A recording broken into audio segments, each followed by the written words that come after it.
আবার আবার বৃথা গেল আমার চেষ্টা। অমর অমর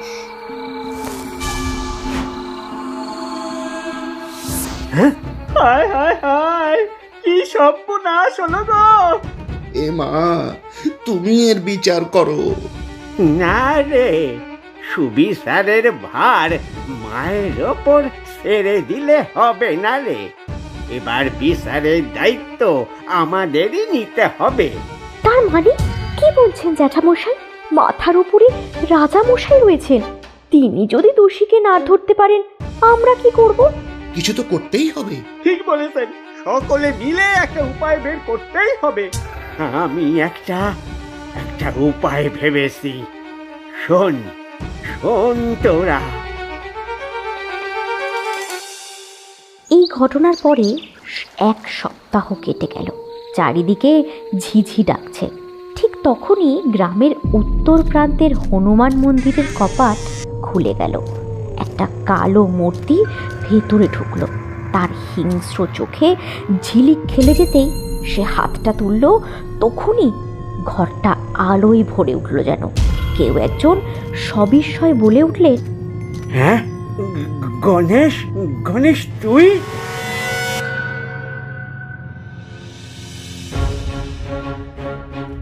পাপী মূর্খ, তোর এত সাহস! আমায় আমায় ক্ষমা করে দিন মহারাজ। চুপ। চুপ বেয়াদব! বল, কে কে তোকে দিয়ে এই বিধর্মী কাজ করিয়েছে? কার দলের সাগরেদ তুই? আমি আমি কারোর হয়ে কাজ করিনি মহারাজ। আমি কারোর সাকরেদ নই, বিশ্বাস করুন। বিশ্বাস? তোর মতো পাখণ্ডকে বিশ্বাস করব? শেষবারের মতো জিজ্ঞেস করছি, বল, কে তোকে দিয়ে এই কাজ করিয়েছে? বল মহারাজ। মহারাজ, আমি সত্যি বলছি, আমি কারোর কথা শুনে কাজ করিনি। আমি আমি এ কাজ করেছি সেই হিরেটা পাওয়ার জন্য। কিসের হিরে? সেই হিরে যা একটা মূর্তির ভেতরে লুকিয়ে রেখেছিল কান্তা বুড়ি। কান্তা বুড়ি, যে আগে এই গ্রামের বড় বড় মন্দিরের মূর্তি তৈরি করত, কিন্তু শুনেছি সে তো মারা গেছে। সেই জন্যই তো জানতে পারিনি ওই হিরে কোন মূর্তির ভেতরে রয়েছে, আর তাই প্রতিটা মূর্তি ভেঙে ভেঙে দেখছিলাম। এ কি ধরনের অদ্ভুত কথা! কান্তা বুড়ি হিরে পেল কোথা থেকে, আর পেলে সেটা কোথায় লুকোলো? ঠিক তখনই গ্রামবাসীদের মধ্যে থেকে হরিশ বেরিয়ে এলো। সে দৃঢ় কণ্ঠে বলল, মহারাজ, আমি হয়তো জানি ওই হিরে কোথায় রয়েছে। হরিশ, তুই তুই এখানে? ভাবিস নি না আমি এখানে আসব, কিন্তু কান্তা বুড়ি হয়তো তাই চেয়েছিল, তাই এই পা নিয়েও চলে এলাম। এখানে কি হচ্ছে কেউ বলবে আমায়? আমি তো কিছুই বুঝতে পারছি না। আমি আপনাদের সব বলছি মহারাজ। এই গ্রামের উত্তর দিকের একটা ছোট্ট কুটিরে কান্তা বুড়ি থাকতেন। একসময় এই গ্রামের মন্দিরের জন্য বড় বড় মূর্তি গড়লেও বয়সের ভারে কর্মক্ষমতা কমে যাবার জন্য তখন কেউ তাকে আর কোনো কাজ দিত না। এদিকে জমানো টাকাও ধীরে ধীরে শেষ হয়ে গেছিল বুড়ির। একদিন, গনসা, ও গনসা, এদিকে একটু আয় না বাপ। কি হলো কি? এই বুড়ি সকাল সকাল কেন হাঁক ডাক করছে বলো তো? কি হয়েছে কি? বাচ্চা, ও অনেক দিন পরে দুটো মাটির পুতুল তৈরির বায়না পেয়েছি রে। পুতুল দুটো বানিয়ে দিতে পারলে 2 দিন পেট ভরে খেতে পারবো। তা তুমি খাবে না উপোস দেবে সে কথা আমায় শোনাচ্ছ কেন বলো দেখি? বাচ্চা, তুই তো নদীর দিকেই মাছ ধরতে যাস, যদি আমার জন্য একটু মাটি এনে দিতি বড় উপকার হতো বাচ্চা। হ্যাঁ, আমায় কি তোমার চাকর মনে করেছো নাকি? হ্যাঁ, আজ মাটি আনতে বলছো, কাল জল আনতে বলবে। আমি পারবো না বাপু। অমন করিস না বাপ, তুই তো আমার নাতির মতো। বুড়ো মানুষটার এটুকু উপকার করলে তোর ভালো হবে রে। আমার ভালো মন্দের চিন্তা তোমায় করতে হবে না, তুমি নিজের ভাবনা ভাবো। যত সব জুটেছে কপালে। চলে গেল ছেলেটা, চলে গেল। যাগ্গে যাই, নিজেই কষ্ট করে নিয়ে আসি মাটিটা।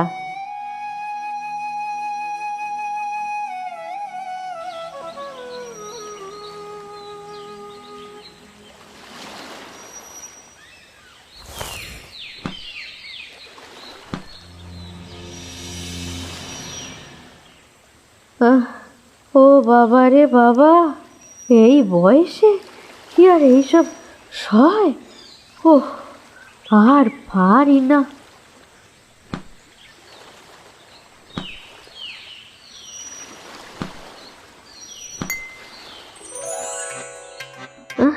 ও বাবা, এটা কি দেখছি রে বাপু? মাটির মধ্যে এইটা কি জল জল করছে? এটা তো কাঁচের টুকরো মনে হচ্ছে, কিন্তু এটা এত চকচক করছে কেন? কোনো দামি জিনিস নয় তো? হ্যাঁ, যখন টুকরোটা আছে তবে গোটা জিনিসটাও এখানেই থাকবে। হ্যাঁ, দেখি তো। এই বলে বুড়ি আরেকটু মাটি খুঁড়তেই তার হাতে বেরিয়ে এলো হাঁসের ডিমের আয়তনের একটা হিরে। বুড়ির তখন ভ্যাবাচ্যাকা অবস্থা। সে সেটাকে নিয়ে অনেকক্ষণ নাড়াচাড়া করে কিছু বুঝতে না পেরে হিরেটাকে কোচুরে ঢুকিয়ে টুকরো হিরেটাকে নিয়ে বলল, একবার এটা নিয়ে জৌরির কাছে যাই, দেখি তো সে কি বলে।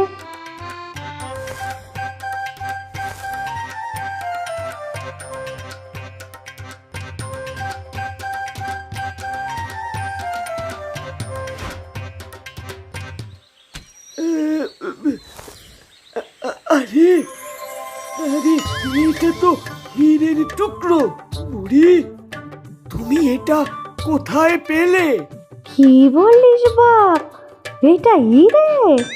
যে সে হিরে নয়, এটা অতি উচ্চমানের হিরে বুড়ি। এর দাম তো অনেক গো, কিন্তু কিন্তু এর বাকি অংশটা কোথায়? এই এই জৌরিকে কোনো মতেই বলা যাবে না এই হিরেটা আমার কাছে রয়েছে। আমি আমি এই টুকরোটা নদীর মাটিতে কুইরে পেয়েছি বাচ্চা, বাকিটা কোথায় কি করে জানবো বলো? বুঝলাম। তা তা এটা বেচবে নাকি? আমি গরিব বুড়ি বাপ, এটা বেচে যা পাবো তা দিয়ে মরার আগে অবধি 2 বেলা খেতে পেলেই আমার শান্তি। বেশ বেশ, এই নাও এই নাও, টাকা নাও, টাকা।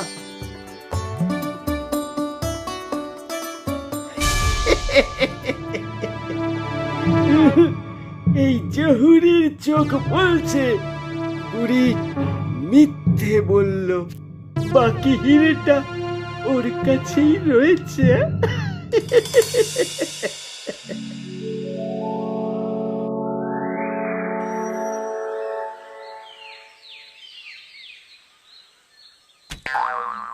আহা, বুড়ি বুড়ি, সামলে সামলে, আর একটু হলেই যে চিটপটাং হয়ে যেতে গো। কে হরিশ? এই এই বয়সে এই ধকল আর সইতে পারি নে রে। তুমিও যেমন বুড়ি, আমি তো তোমার বাড়ির কাছেই থাকি, দরকারে আমায় ডেকে নিলেই তো পারো। আহা বাচ্চা, তুই নিজেকে নিয়েই অস্থির। তোর পাটাও ছোট থেকেই কেমন অকেজো বল দেখিনি। হ্যাঁ, একটা পা ওকে জুতা কি হয়েছে বুড়ি? 2 হাত, একটা পা তো আছে নাকি? তুমি এত কষ্ট করে আর মাটি নিতে এসো না, বুঝলে? সবই কপাল রে বাচ্চা। এক সময় এই বুড়ি কত কত মূর্তি তৈরি করেছে, আর আজকে কেউ একটা খোঁজও নেয় না। আর কেউ খোঁজ না নিক, আমি তো নেই বুড়ি, আমিই তো তোমার নাতি। হ্যাঁ,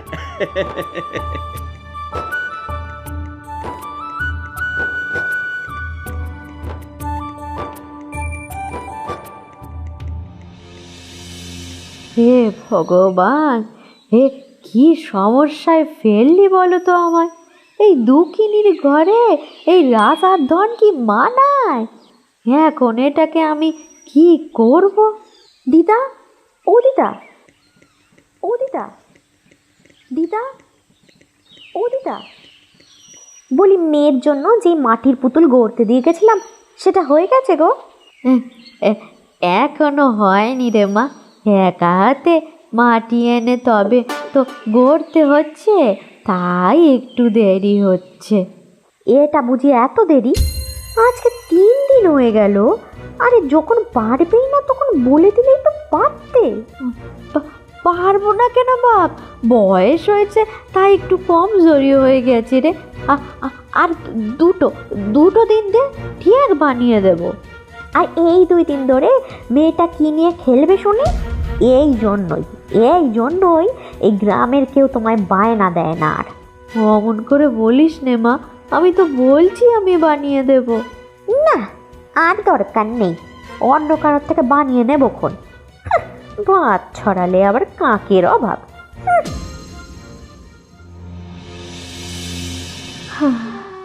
এককালে কত মূর্তি এই হাতে গড়িছি, আর আজকে কেউ মানটুকুও দেয় না। বুড়ি, ও বুড়ি, এখনো খাওয়া হয়নি তো তোমার? ও হরিশ, কেন বলতো বাচ্চা?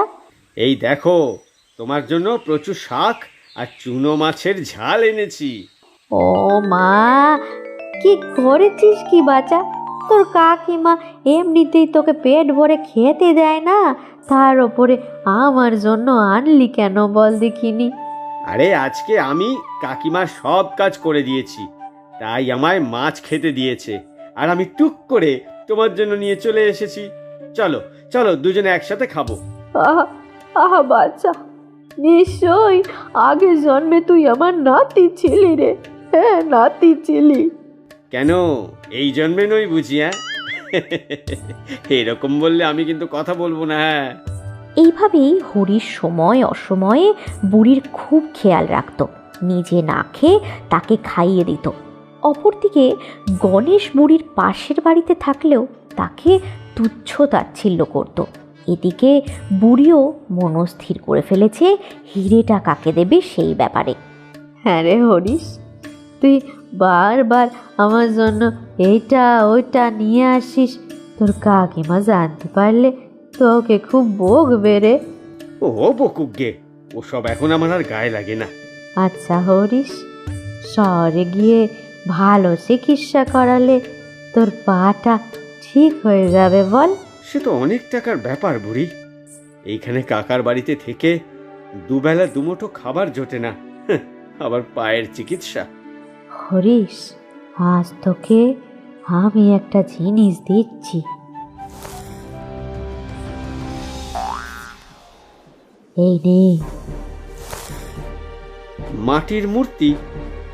আমায় আমায় মাটির মূর্তি দিলে কেন? কেন কেন বুড়ি? আহ, এসব সার, তুই আগে আমায় কথা দে, এইটা তুই কখনো নষ্ট করবি নে, আর এটার কথা কাউকেও বলবি নে।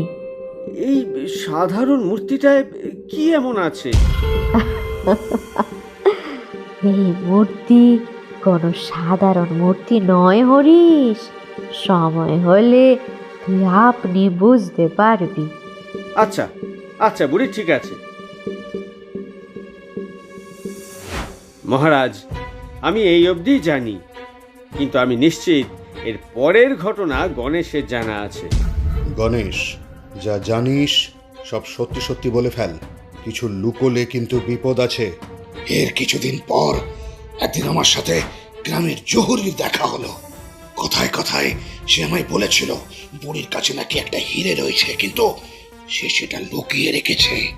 আমি এই কথা ভাবতে ভাবতে বুড়ির বাড়ির সামনে দিয়ে ফিরছি, হঠাৎ দেখি সে আমায় বারান্দা থেকে ডাকছে। তার কাছে গিয়ে জিজ্ঞেস করলাম, কি হলো, ডাকলে কেন?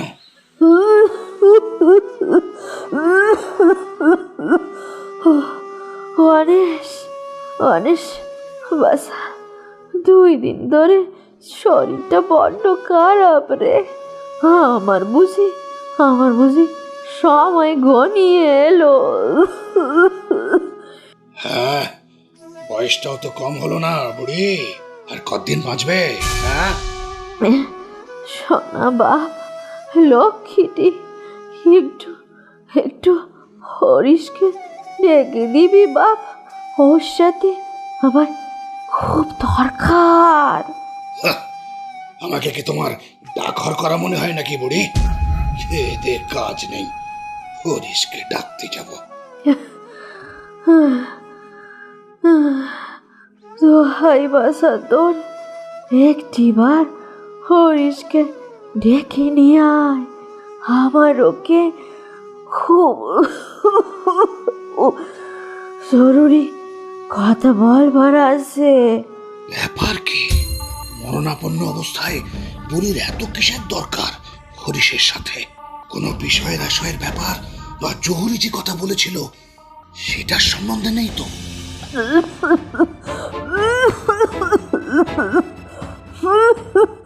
গণেশ, ও গণেশ, আর আর দেরি করিস নে বাপ, একবার একবার একবার হরিশকে দেখে আর। না না, কোনো মতেই হরিশকে ডাকা যাবে না, আমাকে কিছু একটা ছল করতে হবে। হরিশ, একবার হরিশকে দেখে দে। বুড়ি, আমি বলছি কি, তোমার অবস্থা তো ভালো নয়। যদি হরিশকে ডাকতে যাই আর তোমার কিছু হয়ে যায়, তার চেয়ে বরং তুমি আমায় যা বলার বলে দাও, আমি ওকে বলে দেব। হিরে মূর্তির ভেতরে, হিরে মূর্তির, হ্যাঁ, মূর্তির ভেতরে। মূর্তির ভেতরে কি? বলো বুড়ি, বলো বলো বলো, মূর্তির ভেতরে কি? বলো বলো। ইস, ভগবান, জহুরির কথাটাই ঠিক, তবে কিন্তু কিন্তু কোন মূর্তি? কোন মূর্তি? কোন মূর্তি? তারপর বুড়ির বাড়িতে যতগুলো মূর্তি ছিল সব ভেঙে দেখেছি, কিন্তু কিচ্ছু পাইনি। তখন ভেবেছিলাম গ্রামের যে সকল মূর্তি ওই বুড়ি বানিয়েছে সেই মূর্তিগুলোকে ভেঙে দেখতে হবে। আর তাই জন্য হতচ্ছাড়া, তোর জন্য আমি শেষবারের মতো বুড়িকে চোখের দেখাও দেখতে পেলাম না। তোর এত লোভ! হরিশ, তুমি বলেছিলে তুমি জানো ওই হিরে কোথায় রয়েছে। হ্যাঁ মহারাজ, আমার অনুমান যদি সঠিক হয় তবে আমাকে দেওয়া মূর্তির মধ্যেই রয়েছে সেই হিরে। এরপরেই হরিশ বুড়ির দেওয়া সেই মূর্তি সর্বসমক্ষে এনে ভাঙতেই দেখা যায় তার মধ্যে রয়েছে একটা হিরে। উপস্থিত সকলের চক্ষু তখন ছানা বড়া। মহারাজ হিরেটা হাতে নিয়ে হেসে বললেন, হয়তো বুড়ি এই হিরেটা কুড়িয়ে পেয়েছিল। যাই হোক, ওই হীরের ওপরে হরিশের অধিকার রয়েছে, কারণ বুড়ি ওকেই এটা উপহার দিয়েছিল। আগে না মহারাজ, এই হিরে নিয়ে কত কি ঘটলো সবই তো দেখলেন। আর আমার মতো হত দরিদ্রের কাছে এই হিরে বেমানান। এটা আপনার কাছেই সুরক্ষিত থাকবে। দেখ গণেশ, দেখ। আমায় ক্ষমা করে দিন মহারাজ। সৈন্য, এক্ষুনি এই পাখণ্ডকে কারাগারে ভরো।